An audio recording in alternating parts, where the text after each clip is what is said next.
contra Beltrano, contra Ciclano, para se levantarem desta maneira contra mim. Então Deus meu, o Senhor me desamparou, escondido nas cavernas de Adulão, escondido junto à fortaleza de Megido. Esse homem se encontrava, dizendo: o Senhor me desamparou.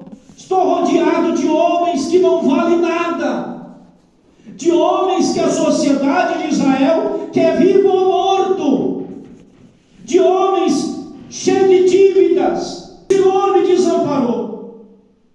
O Senhor me desamparou. Nós estamos na igreja, meus irmãos, clamando. Não pense você, às vezes, meus amados irmãos, você ouve aqui, ouve ali, ouve lá, mas a igreja está incessante oração. A oração é aqui, é oração em casa, é oração no trabalho, é oração na rua, é oração.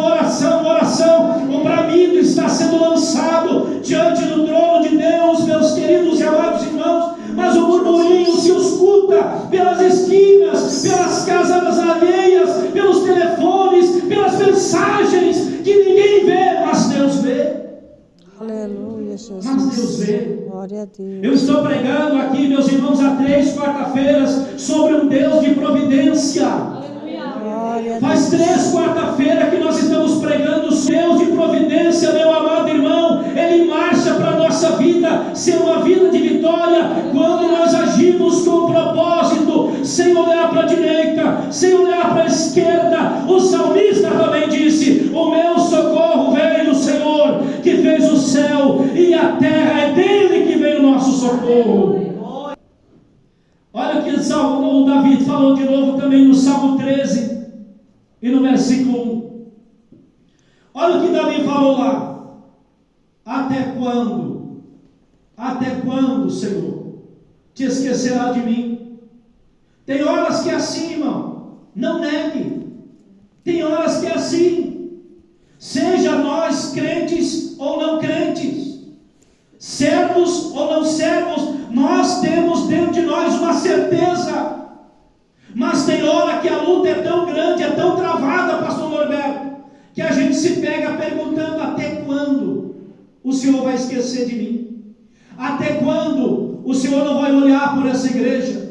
Até quando o Senhor não vai abrir a porta e repreender esta obra do diabo que tenta? Estou de pé, diz ele.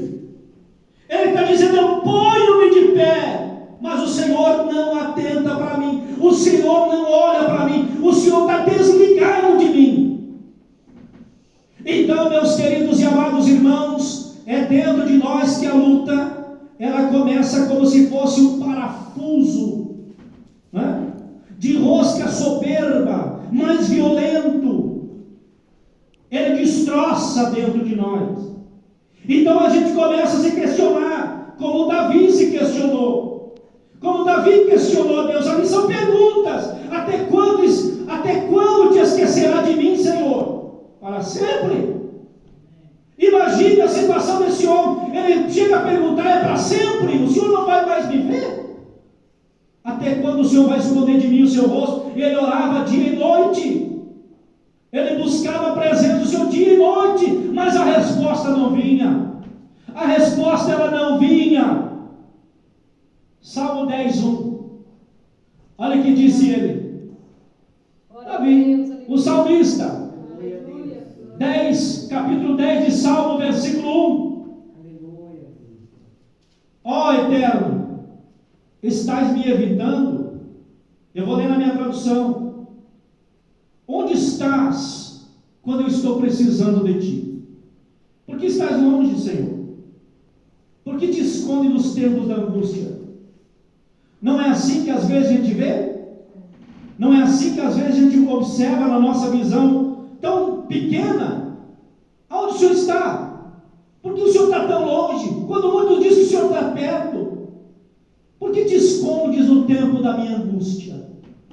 Porque o Senhor está escondido de mim. Mateus 27:46. Quem pronuncia essa frase? Olha quem pronuncia essa frase.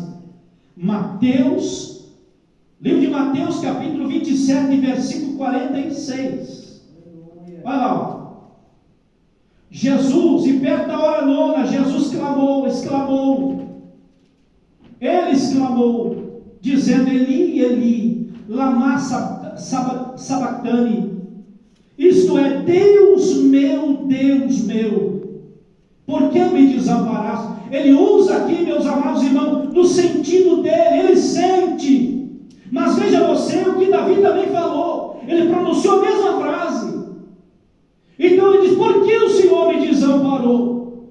O próprio Jesus sentiu a angústia, o peso da responsabilidade de salvar eu e você, de levar as nossas máculas, as nossas manchas, os nossos porquês de hoje. Ali ele estava dizendo: por que me desamparaste? Ele sentia essa responsabilidade, o peso, a angústia, não da morte, mas de todas as nossas dores, os nossos ais, os nossos erros, os nossos pecados, levando sobre si. Isso pesa. Por que pesa, meus irmãos? Porque o pecado, ele nos acusa, e quando nos acusa, meus irmãos, nos faz nos colocar no mais baixo lixo do pó. Aleluia, diga glória a Deus. Irmãos, nós entendendo o porquê que Jó fala isso, a angústia que ele estava sentindo, ele disse que clamava a Deus e Deus não respondia, clamando a Deus e Deus não responde.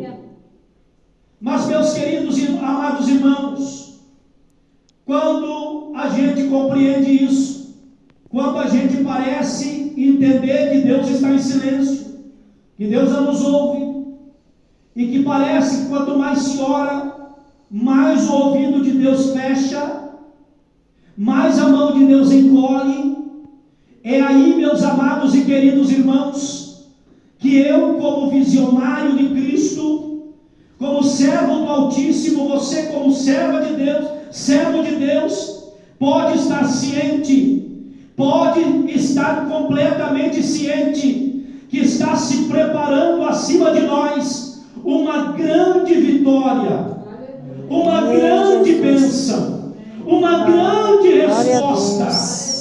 Meu irmão, vamos passear um pouquinho na Bíblia. Josué, diante de uma grande batalha, o povo vencia, o povo era derrotado, o povo vencia, o povo era derrotado. Ele olha para o céu, ele olha para o alto, e ele, meus irmãos, dá uma ordem aos céus. Ele dá uma ordem. Por que Josué fez isso? Porque Josué, ele não só confiava, ele cria, era obediente a Deus, ele era servo de Deus. Então ele disse: detente sol e para a lua. E a Bíblia diz, meus amados irmãos, que durante aquele dia inteiro, todo dia, no percurso daquele dia, o tempo parou para que o povo de Deus saísse vitorioso. Irmão, olha para cá, nós estamos em pouquinho aqui hoje. O Deus soberano que eu sirvo, Ele é um Deus que, quando eu